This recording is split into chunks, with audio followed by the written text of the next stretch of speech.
Manchester United 1, Manchester City 3. City very much with the advantage going into the second leg. You can see their shots on goal. They completely dominated this tie.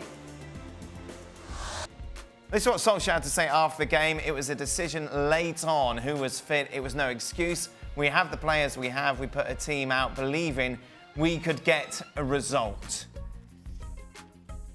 Can you give... Well, they were the only ones. Can you give United a bit of a pass today because of the sickness? No.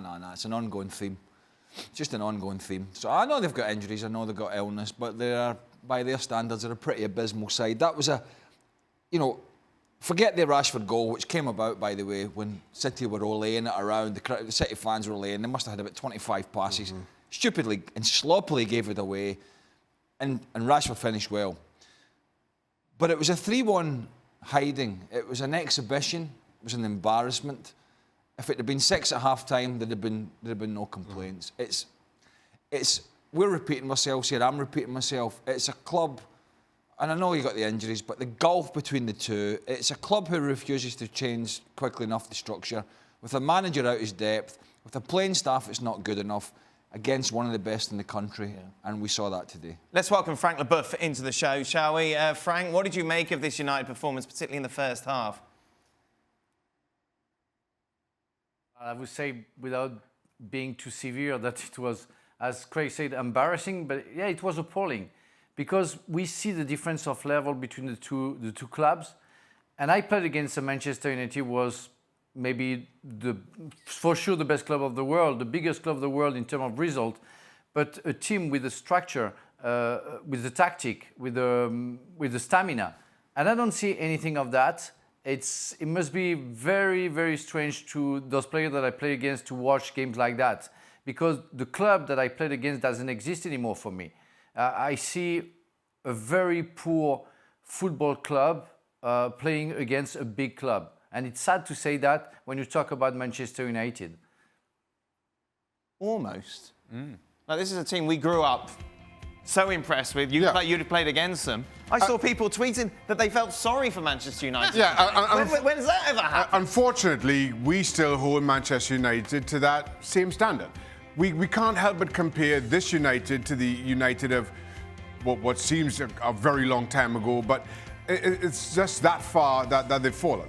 The hardest part of our job, day in, day out, week in, week out, is to find new ways and words to describe Manchester United. I thought you were going to say to watch Manchester United. Well, that's not watching them has become a whole lot easier. But how do you describe what you saw today without, again, going over what we said previously? And listen, I understand United have problems and they had to make changes, but then you look at City and what Pep Guardiola did, which I think is a better focus here, without an out-and-out striker, playing that front three, that drop deep, and Bernardo Silva getting in behind, and the width that they utilised. That's the biggest story here, and how good they were, and how there were times where Manchester United... Well, I didn't know you were producing the show and telling us what the better story is. Well, I'm just saying, I'm tired of talking about United. Right. I really am. And there were times, especially in that first half, where United didn't touch the ball for 5 or 6 minutes. And that's no exaggeration. How can it be so different to the team that went to City and got that result to what we saw today? It's personnel, surely? Well, personnel has something to do with it, but it's also, when you watch this game today, it's no exaggeration in saying that losing 3-1 was the best result that Manchester United could have hoped for under the circumstances. Because if you watch the first half, you're thinking, are these teams even in the same category? Are they even in the same league? And the answer is no. See, Manchester City, at their best, has a tremendous ceiling, one that not many teams in the world have. Whereas Manchester United, at their best, they're still limited. At their best, they still have issues creating opportunities, defending out of the midfield, defending 1v1 situations.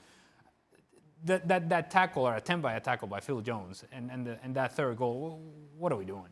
And yet, this is a guy that has been part of Manchester United for years now. So it's not a guy that just walked off the street and say, you know what, hey, you get an opportunity to play. No, this is supposed to be a Premier League team and a Premier League player, and yet you watch Manchester United time and time again, and they give you the idea that they're getting better. They do just enough. They beat Spurs, they beat Manchester City, and you think, oh, They're turning the corner, and it's not turning the corner. It's a cul-de-sac. It's you coming right back around, it's a roundabout, and you end up in the same place that you started again, which tells you that it's a team that is going nowhere anytime soon.